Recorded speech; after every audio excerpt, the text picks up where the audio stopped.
tribalisme et tout cela, ça relève de la nuit des temps. Hein. Moi, j'avais pris un exemple, j'avais posé la question à Maître Sikati ici. Il dit que, est-ce que vous avez lu le débat, entre le professeur Monon Diala et le professeur Maurice Kamto? Mais c'était incendiaire. C'était incendiaire. Et puis le professeur Maurice Kamto, il ne peut pas le nier. Mais c'est lui qui développe la théorie de ma tribu d'abord.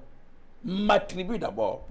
Ça, je l'ai toujours dit. Vous pouvez demander à Dieudonné Meyomesse, qui est un ancien prisonnier d'opinion et écrivain. Il l'a clairement démontré. C'est pour cela qu'il avait qualifié à l'époque l'opposition camerounaise la plus bête en Afrique. Dieudonné Meyomesse, je le cite. Et il y a donc ces thèses-là.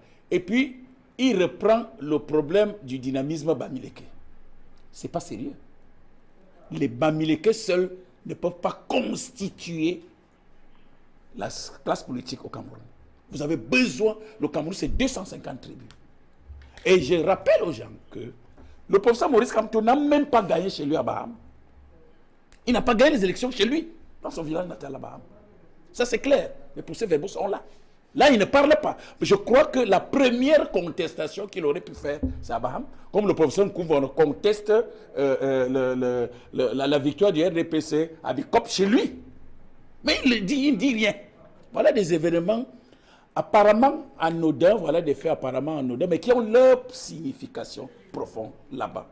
Bien, je dis, je le répète, n'essayons pas de céder à la manipulation en utilisant des éléments sociologiques et anthropologiques. La tribu a fait ceci, la tribu. Nous sommes tous des Camerounais.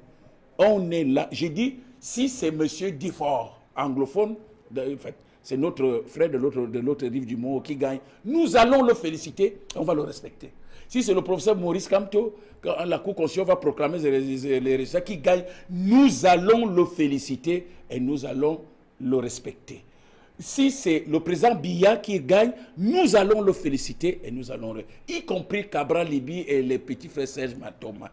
Ce sont des divisés des Camerounais, que les hommes politiques cessent de semer du bordel au Cameroun. Ça, je le dis, c'est des deux côtés. C'est-à-dire que ce soit du côté de l'opposition ou du côté du pouvoir. Parce qu'il y a les caciques du régime qui sont là pour tirer des ficelles et faire croire au président qu'il l'aime. Il ne l'aime pas. Pas du tout. Mais ça dit qu'ils comprennent une chose, c'est que nous avons une seule chose en partage, c'est le Cameroun.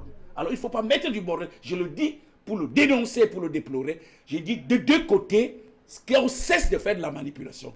Les caciques du régime qui cessent de vouloir tirer des ficelles pour monter les Camerounais les uns contre les autres. Que les opposants cessent de tirer des ficelles pour dresser les Camerounais contre les autres. Le Cameroun n'a pas besoin de ça. Le Cameroun a besoin d'être prospère. Le Cameroun a besoin d'être uni. Les Camerounais doivent travailler et ce sont des travailleurs. Et ce sont des intelligents. Il y a quelqu'un qui a raconté, le professeur Charlie Gabriel Bon, mais je suis désolé, qu'il raconte des histoires. Il dit que pour avoir un agrégé, il faut 50 ans. Il y a combien d'agrégés au Cameroun actuellement? Mais il y a des intellectuels chevronnés. Mais j'en fais partie. Qu'est-ce qu'il raconte celui-là? Mais ce sont des propos qui sont là pour montrer l'hégémonisme d'une tribu par rapport à l'autre.